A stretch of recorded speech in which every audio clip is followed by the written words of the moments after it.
세빛캠 2024년 실적을 스루풋 회계로 분석하고 연말 매출액을 예측해 보도록 하겠습니다. 매출은 34% 감소했고 영업손실 30%가 증가했습니다. 가공비 배부 재고자산 회전율은 10.4회전, PBR은 1.63 상태입니다. 분석 결과 매출원가 재고자산 변동범위 기준 불합리하다라는 견해가 나오네요. 먼저 원가 회계 손익으로서 매출은 303억을 달성했는데 전년 동기보다 34%가 감소했습니다. 반대로 가공비 배부 재고자산은 27.3%가 증가했습니다. 매출 총이익은 45.9% 감소했고 판매관리비를 10% 줄였습니다만 영업손실 61억 5,700만 원으로 전년 손실보다 영업손실이 25.6% 감소했습니다. 영업이익률 마이너스 20.3%입니다. 폐 리튬이온 2차전지에서 양극활 물질을 정제 분리하여 전기차에 적용되는 리튬 이온전지의 부원료로 공급하는 사업. 매출이 감소했음에도 가공비 배부 재고자산의 대폭적인 증가는 바람직하지 않습니다. 물론 원가 회계는 재고의 증가는 영업이익의 증가이죠.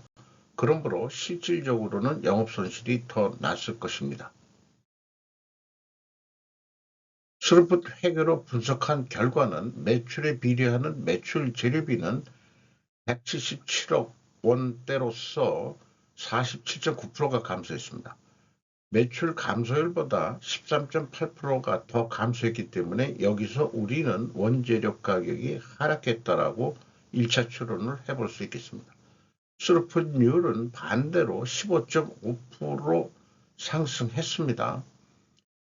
운영경비가 12.2% 증가했습니다. 그 결과 TOE 생산성은 0.66으로 0.05포인트가 추가 더 하락을 했고 스루풋 영업손실은 63억 6,300만 원으로 원가회계 영업손실보다 2억 500만 원이 더 영업손실이 났습니다. 이것은 가공비 배부 재고자산이 증가했기 때문입니다. 재고자산 내역을 보면은 제품과 제공품이 5억 7,200만 원 증가했습니다. 반대로 원재료는 23억이나 크게 줄어들었습니다.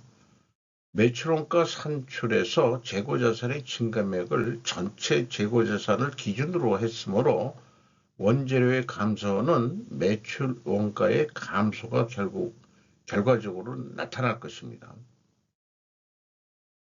매출 원가가 감소했음에도 영업손실이 더 늘어났다는 얘기는 실질적으로 아까 말씀드린 대로 이 실질이익은 더 내려간 거죠. 비용의 성격적 분류 내용을 분석을 해보면은 A 재고자산의 변동 플러스 14억 3,900만 원이라는 얘기는 감소했다는 뜻이고요. 원재료 및 상품 매입액이라고 표현되어 있으면은 재고자산의 변동 범위가 전체 재고자산임을 의미합니다. 그러니까 회사는 두 번째 거를 기준으로 하고 있습니다. AB를 더한 매출원가 재료비는 48.5%가 감소했고요. 운영경비는 12.6%가 감소했습니다. 이 운영경비 189억 원에서 판매관리비 88억 원을 뺀 101억 6천만 원이 공장 가공비였는데 가공비율이 36%로 대폭 상승했습니다. 상대적으로 재료비가 18.7% 하락했습니다. 여기서도 우리는 원재료 가격이 크게 하락했다라고 2차 추론을 해볼 수 있겠습니다. 총 제조 비용보다 매출 원가가 작아진 이유, 총 제조 비용이 282억 7,700만 원인데 매출 원가는 결산할 때 277억 원으로 되어 있죠. 그것은 전체 재고자산을 재고자산의 변동 범위로 기준하기 때문에 발생했다. 이렇게 됩니다. 좀 불합리한 거죠. 1단계 재고자산 증감에 대한 검증액을 해보면은 그 차이가 20억 1,100만 원이나 되는데 이게 회사가 전체 재고자산을 기준으로 가지고 있으니까 그것을 차감하면은 일치는 합니다.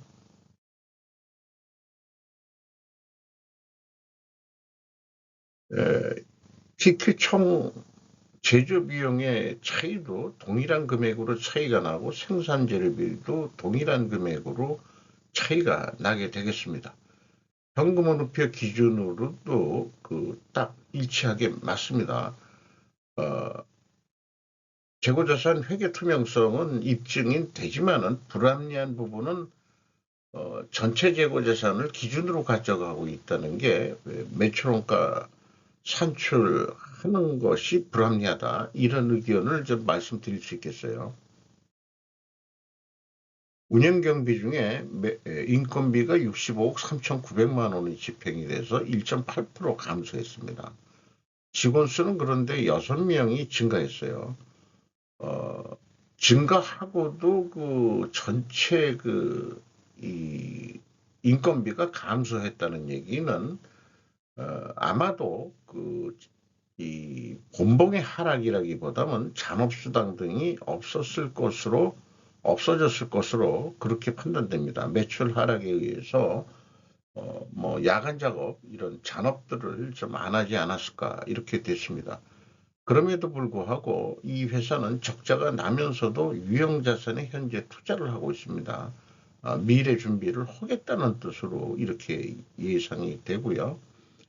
주식 보상 비용이라는 게 좀 특이하게 들어가 있고요. 그 다음에 지급 수수료가 10% 증가했습니다. 매출이 감소하는데도 지급 수수료가 증가했다.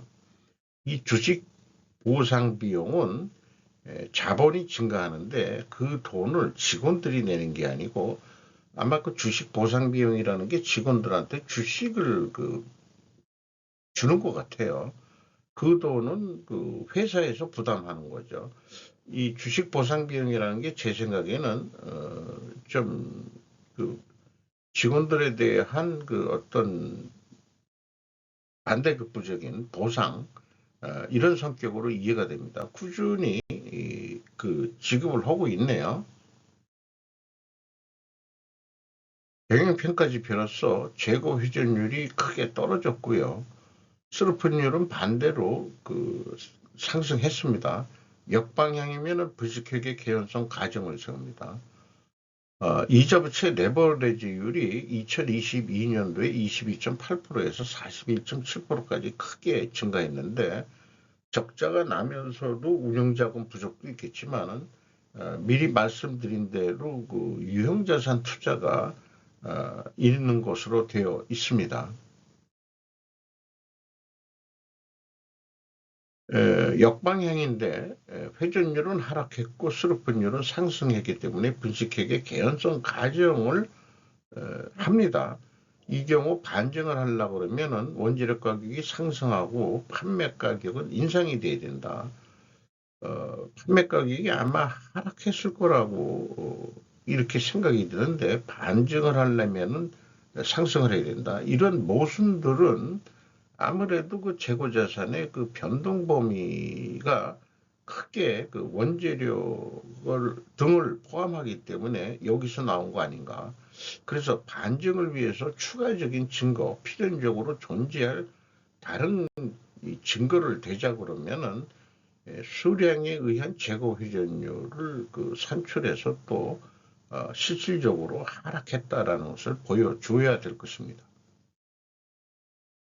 원재료 가격이 상승했느냐? 가중평균으로 추적을 어느 정도 해볼 수 있겠습니다. 폐양극재가 있고 수입하는 폐양극재가 있네요. 폐산이라는 것도 있고 가성소다 이렇게 돼 있는데 매입 비중이 나와 있습니다. 그래서 2%가 상승한 것으로 되어 있습니다.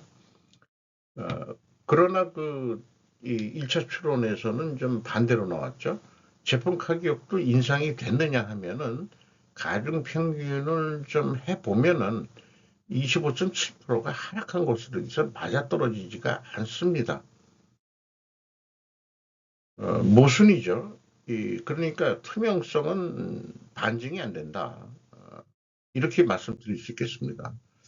지금까지 표현한 것들을 요약표로 만들었는데 원재료 가격은 상승했고 판매 가격은 하락했기 때문에 검증을 실패했습니다.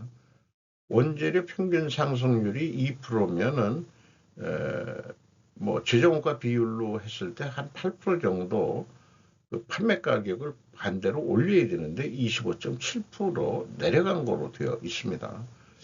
어느 데이터인가는 분명히 잘못되어 있는 거죠. 원재료 가격 표시한 거나 판매 가격이 표시된 거나 아니면은 매출 원가를 산출하는 게 이렇게 앞뒤가 안 맞는 불합리한 이런 일들이 일어나는 게 원가 세계의 아주 고질적인 문제라고 생각이 듭니다. 왜냐하면 재고자산 회계는 투명한데 왜 이렇게 논리적으로 앞뒤가 안 맞느냐 하는 것은 매출 원가 산식의 원가 회계의 마녀 같은 법이다. 이렇게 저는 계속 주장을 하고 있죠. 그래서 적자기 때문에 손익분기점 예측을 해봅니다. 이 운영경비가 12.6% 그대로 좀 증가한다고 보고 이 상황에서 영업이익을 손익분기점 매출액은 514억 정도는 해야 된다.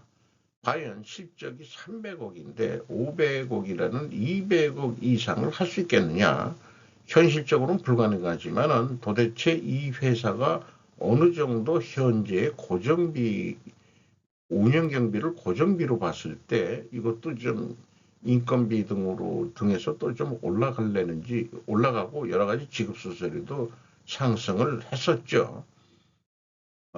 이걸 줄여본다는 목표도 입력을 해서 시뮬레이션 해볼 수도 있겠습니다만은 어쨌든 현재의 이 운영 경비 비율로 했을 때는 514억을 해야 된다. 그러면은 매출 재료비로도 60% 이상의 매출 재료비가 더 증가해야 된다. 그러면은 생산도 더 해야 될 거고 재고는 줄이면서 어쨌든 60%가 올라가야 유사한 514억 정도 낼 수 있을 것이다. 그런데 조금 이 변수 요소를 보면은 재료 비율을 더 낮춘다. 상대적으로 수르포율을 45%로 올려서 판매 가격을 올린다. 이렇게 했을 때 매출 60% 정도를 더 증가시키면 손익분기점이 나올 수 있겠다. 이렇게 계획을 해볼 수 있겠습니다. 그래서 회사하고 이 경영진의 계약이 500억 정도를 그럼 하자. 그러면은 한 2억 6,800만 원 남는 것으로 이렇게 이제 사업 계획을 해볼 수 있겠습니다. 이것을 이루기 위해서 결국은 뭘로 할 거냐 목표를 재고회전율이 10.4회전 했거든요. 그러면은 12회전 한 달에 한 번 정도는 돌려야 되지 않겠냐. 이렇게 되면은 매출액이 595억 원까지 복합적으로 나타난 결과가 되고 운영경비도 좀 매출 노력을 더 했기 때문에 610억 6.4% 증가한다고 봤을 때 영업이익은 41억으로 전환이익이 나올 것입니다. 과연 한 600억까지 지금 한 2024년 매출 실적이 300억인데 지금 리튬이온 전지를 폐 전지를 재활용해 가지고 정제해서 나오는 거니까 환경 좀 도움이 되는 그런 업종인데, 계속해서 아직 요즘 전기차 수요가 좀 떨어지기 때문에 국내에서 이런 것들이 좀 장사가 좀 잘 안 되는 것 같습니다. 2차 전지도 지금 시황이 안 좋고. 그래서 이 계획이라는 것은, 계획이라는 것도 어떤 트렌드가 나타나는데, 재고가 증가했기 때문에 WCI 기준이에요. 원가회계 영업비다 이익이 작게 나오죠. 그리고 판매가는 원가회계보다 낮게 나오는데, 이 손익분기점 계획이기 때문에 요거 트렌드에는 좀 벗어나는 계획을 했습니다. 세후현금 순이익 1번 EAT 세후현금 순이익이 마이너스 4억 2,600만 원, 적자입니다. 아까 60매덕이나 되는데 이만큼이 실질적인 현금으로는 4억 2,600만 원 적자다. 2022년에는 124억이나 돈을 벌었었어요. 그리고 2번 EMS 영업활동으로 유입된 돈은 221억 원이나 되는데, 최종적으로는 여러 가지 돈을 썼기 때문에 51억 9,900만 원 현금 유출이 됐습니다. 현금을 잃었다라고도 표현해 볼 수 있겠습니다. 그럼 어디에 돈이 가장 많이 나갔느냐? 캐펙스 자본적 지출에 183억 원을 썼습니다. 이것이 유형자산에 그만큼 설비 투자를 지금 했다. 적자를 보면서도 미래를 위해서 계속 투자를 하고 이자 부채를 41.7%까지 올렸다. 이렇게 이제 이해가 됩니다. 채권자가 50억 5,900만 원을 추가 투자 대출을 해준 거고요. 잉여 현금으로는 5억 9천만 원인데 내역은 주식 기준 보상거래 요게 들어온 거고, 이 배당금이 적자가 나는데도 조금 지급을 했어요. 이 배당금은 좀 없애야 될 것으로 생각이 듭니다. 2022년도에는 전환권 대가, 신주인사권, 전환사채 현금 유입, 지분의 발행, 이런 등등으로 자본금을 좀 늘린 게 있고요. 이렇게 이 자본 계정이 복잡할 경우, 누가 전문가가 그러는데, 이런 자본 계정이 복잡한 데는 투자하지 않는 게 좋다. 이런 의견을 얘기하는 사람도 있습니다. 주가는 17,280원으로서 연초보다 1,750원 상승했습니다. 주주는 PBR은 1.63%로 적자를 보고 있는데도 나름 더 올랐다. 이런 것들은 좀 생각하기가 좀 어렵습니다. 5% 이상 주주는 박민규 씨가 20.83% 지분을 가지고 있고 박영진 씨가 18.16% 지분을 가지고 있습니다. 구독, 좋아요 부탁드리겠습니다.